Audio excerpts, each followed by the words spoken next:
Hello and welcome to this soft pastels tutorial. Today I'm going to show you how to draw your own still life using soft pastels. To do this you are going to need some good quality paper. This paper is 250 grams per square meter and has a good tooth and texture for accepting soft pastels. You're going to need a set of chunkier soft pastels for general application. These are quite soft. You're going to need some harder soft pastels, and these are good for applying detail. You're going to need a set of wet wipes for cleaning your hands, some fruit that you would like to draw, masking tape to mask off the area you're going to draw and keep the surrounding looking professional, a good soft pencil to draw with, and finally a ruler to mark out your drawing. So now I'm going to start with the pencil outline for this piece in front of me. I'm going to make reference marks on the page before I commit to draw anything, as this will help me with the positioning and proportions. I always try to make the first fruit and sizes the size of my fist so I can have enough space to include detail in the fruit. Keep looking at your fruits whilst drawing to record what you have in front of you accurately. Then when you're happy you can push a little harder so you can see the lines on your page. I'm including the lines of the tablecloth using my ruler, as this will add more interest to the background of this still life. Now I'm going to start with the ground of the background. In pastel painting you always start with the colours and objects in the background first before moving towards the foreground and things in front. Using the side of the pastel I gently apply it so you can see the white paper coming through, going around the fruits as there's no grey in them. Now I'm blending the soft pastel in circular motions with my finger. I'm treating my finger as a paintbrush or a pencil to gently guide the pastel where I want it to go. Next colour I can see in the tablecloth is a blue tinge to this grey, so I'm going to go ahead and, using the same application method, apply this blue to the grey area. Thicker and chunkier soft pastels work well for large areas. The first colour I can see in the fruits is yellow, so I'm going to go ahead and apply soft lemon yellow to all the fruits, leaving gaps of white in between to allow for blending. Then using a clean finger, I'm going to blend everywhere I can see yellow on my fruits.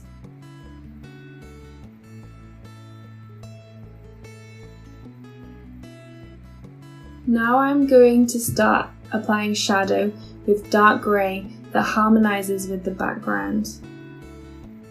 I'm looking carefully at the fruit in front of me and applying dark grey everywhere I can see a shadow.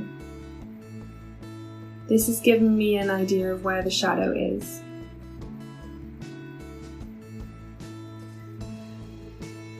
Now I will apply some dark Prussian blue to this shadow, as the tablecloth has a blue hue to it. To further increase the contrast of the shadow, I'm going to add brown with the corner of my pastel where the fruit touches the table to make it look more 3D.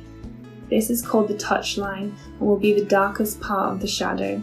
Blend the shadow in with your finger from the outside edge, like so.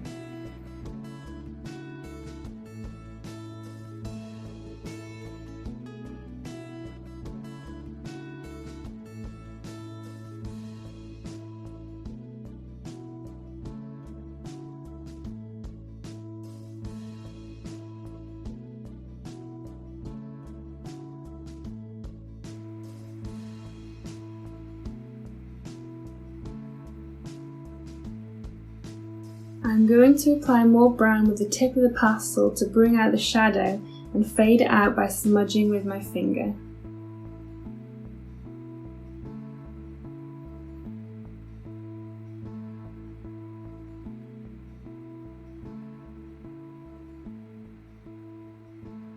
Next colour I can see on this peach is ochre.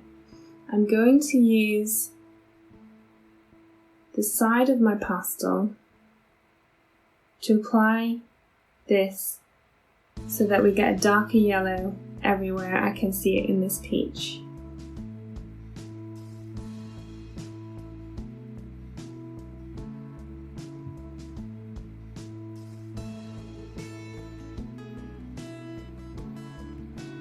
I've also identified this colour of the shadow on the lemon, and I will apply the same ochre here also. I'm using a scumbling technique to apply the brown to the shadow on the lemon. This will also create a sense of texture to the surface of the lemon.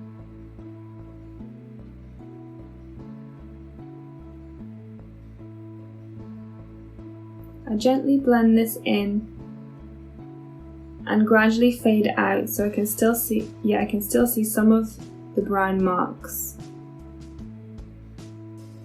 Here I'm using an orange pastel to apply some more pigment to the apple. I can see some orange in the red of the apple.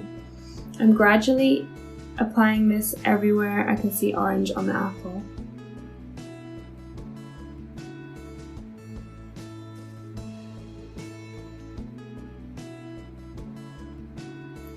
And then gradually blending this in with my finger.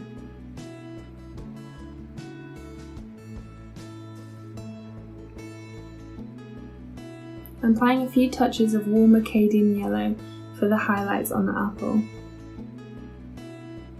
I'm applying dark vermilion, a dark orangey red, to the apple, roughly mapping out where the red-orange is on the apple.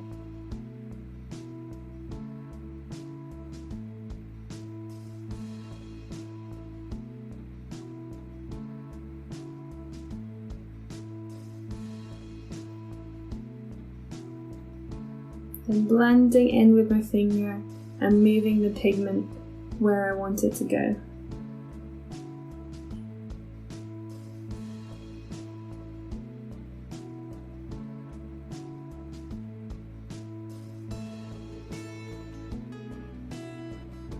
I can also see the same dark vermilion on the peach, and now I'm going to add this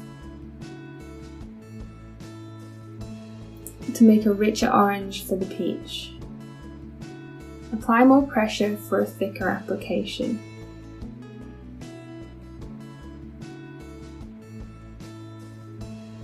Building up the layers like this will give me a greater depth to the colours when I'm finished. It also gets rid of all the white paper, making your pastel paintings look much more professional.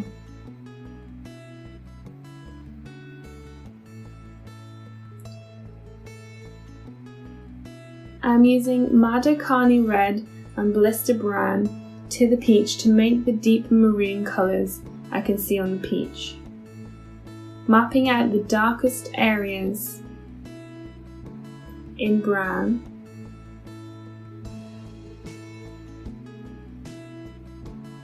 and then applying red over the top.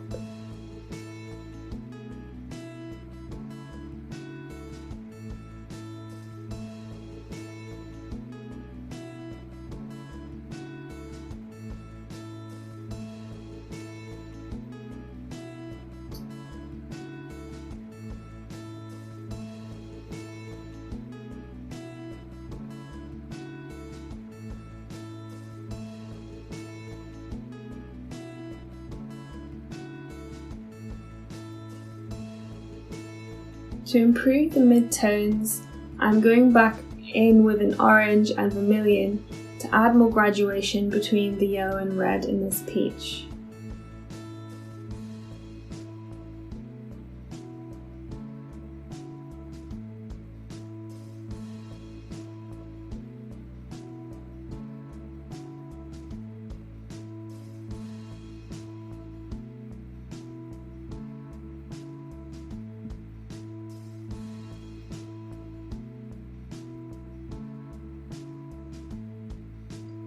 Here I'm applying another darker layer of the vermilion to the apple to make a darker pigmentation.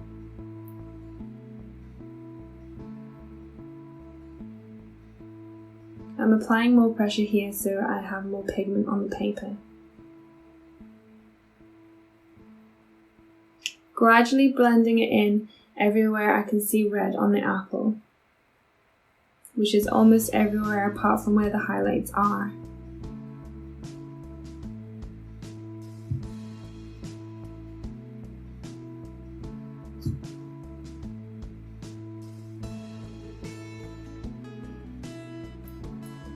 I'm applying a darker red to the apple where the darker areas of red are to increase the contrast and to add more true red to the pigment of this apple.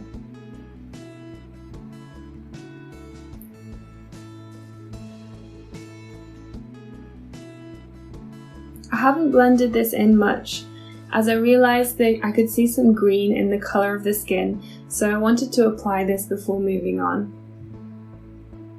I added some green to the yellow to give a green tinge to some of the yellow areas, including at the top where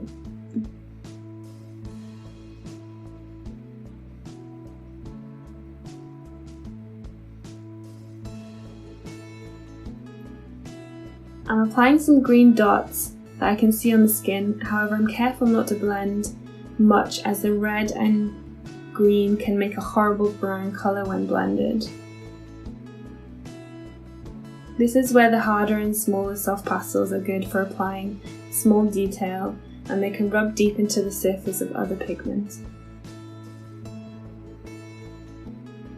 I'm working on the top of the apple where it goes in at the core with the browns and the dark greens to add depth, reapplying yellow that I feel has been a bit lost.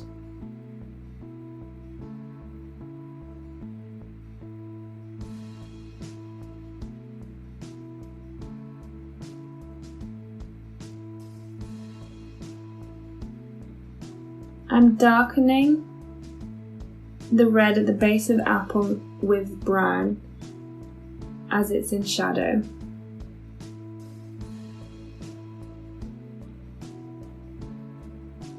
Then moving the brown down into the shadow to increase the contrast.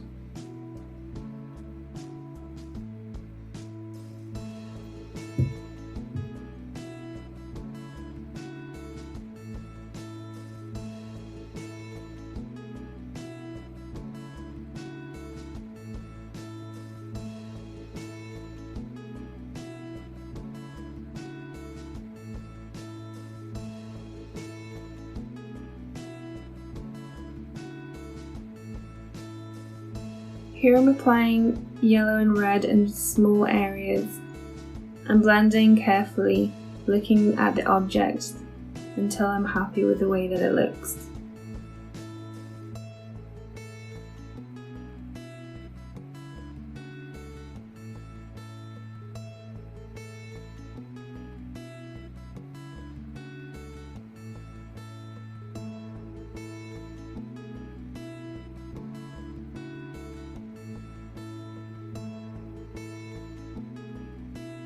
Now I'm going to apply the brown to the apple core and the stalk of the apple.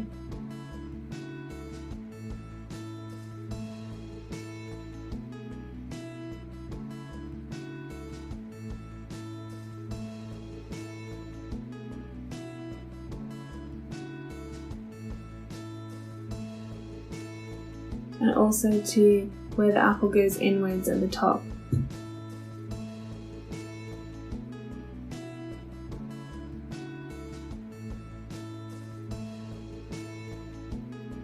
I'm increasing the sense of contrast and form with the brown and ochre with a scumbling technique where you apply the soft pastel in a loose and varied way, then use my finger to lightly subdue the lines. Whichever colour is the last to be applied will appear more dominant with this technique.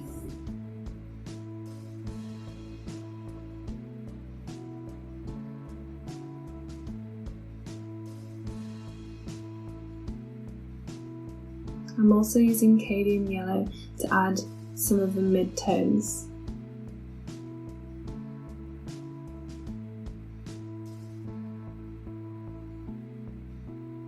Here you can see I'm applying green to add a lifelike green tinge to some of the yellow.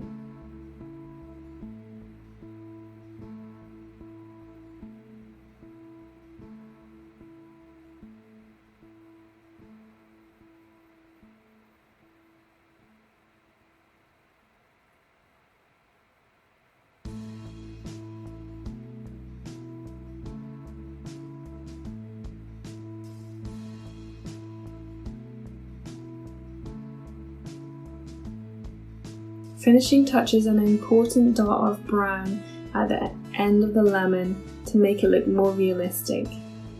Using the harder soft pastel is a real benefit at this point. We're getting towards the end now, and I'm looking to add more intensity and contrast to this shadow.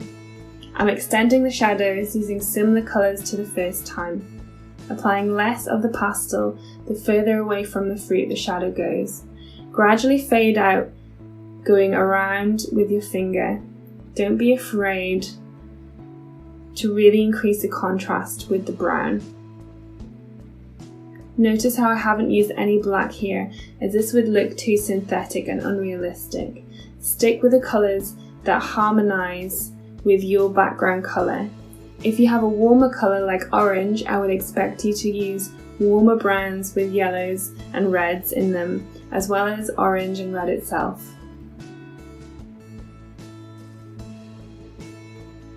Applying more contrast to your shadows may also highlight areas that need to be more defined in your objects. Make sure you go back and improve your objects until they are defined and you're happy. Finally, I'm going to apply the lines on the tablecloth using a hatching technique. In this case, lots of tiny lines going in a similar diagonal direction.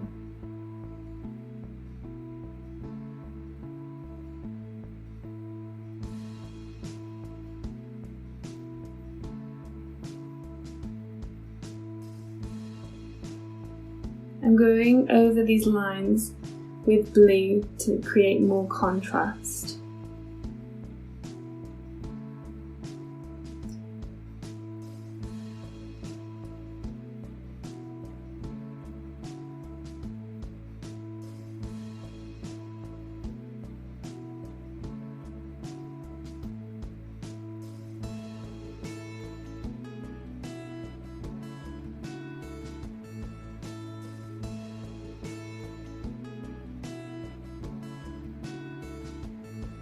And here you have it.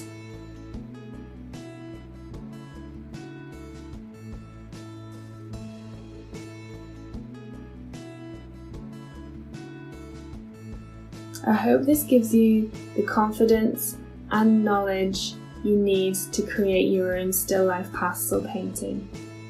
Thank you so much for watching.